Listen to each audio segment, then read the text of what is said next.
Hi. I'm sure we all know the story about the little engine that could.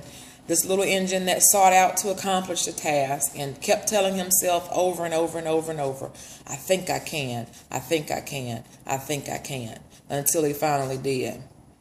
When we were growing up, we've heard stories similar to this one time and time again.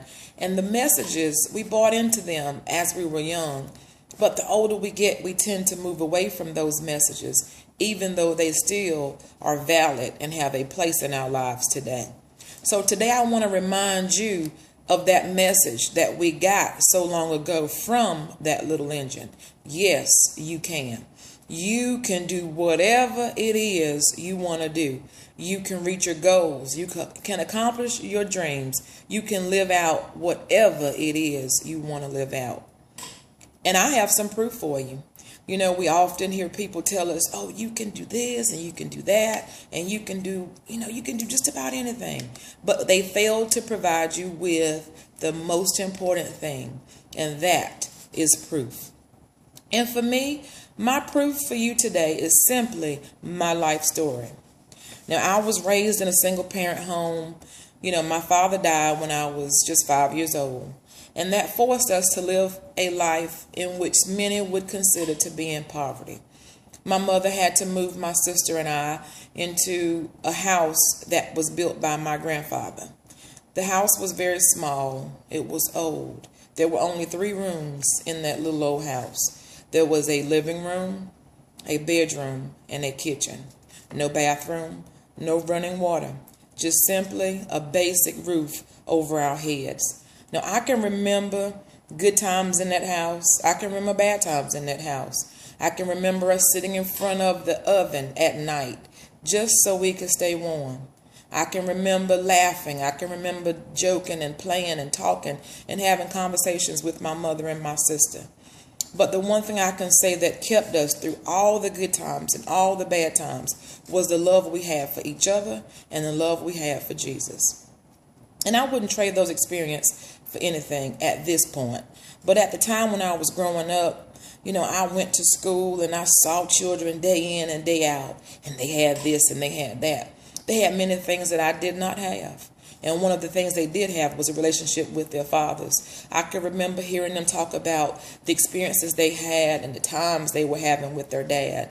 And I didn't have that. I often cried myself to sleep, wishing and wanting and wondering what life would be like if my father had still been living. I missed my daddy so much. And I also witnessed my mother suffer from depression day in and day out.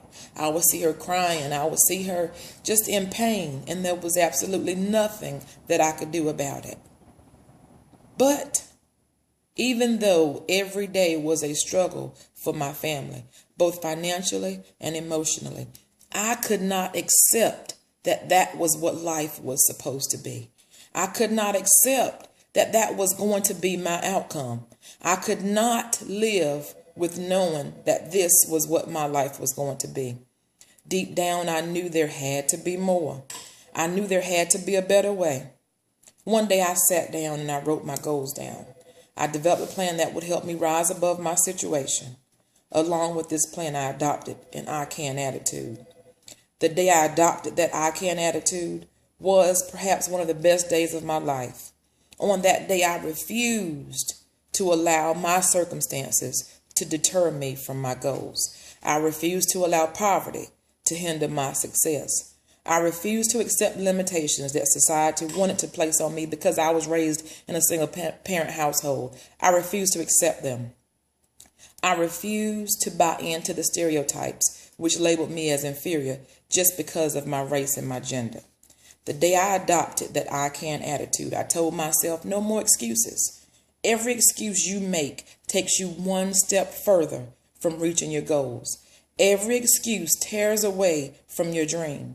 I could have used my father's death as an excuse. I could have used my mother's depression as an excuse. I could have used poverty as an excuse, but I refused. I understood that excuses would interfere with my plan and thus my success. The day I adopted that I can attitude, I began to live a life of purpose. I began to live a life where all of my actions were deliberate and they were aimed at reaching my goals.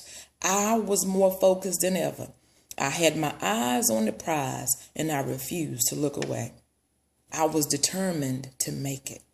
Today, I hold a Doctorate of Education, which is the highest degree attainable in the field of education.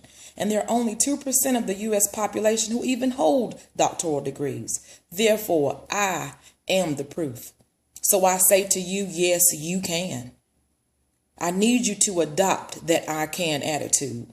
No more excuses. Live a life of purpose. If adopting the I can attitude could take me from poverty to obtaining a doctoral degree, imagine what it can do for you. Yes, you can.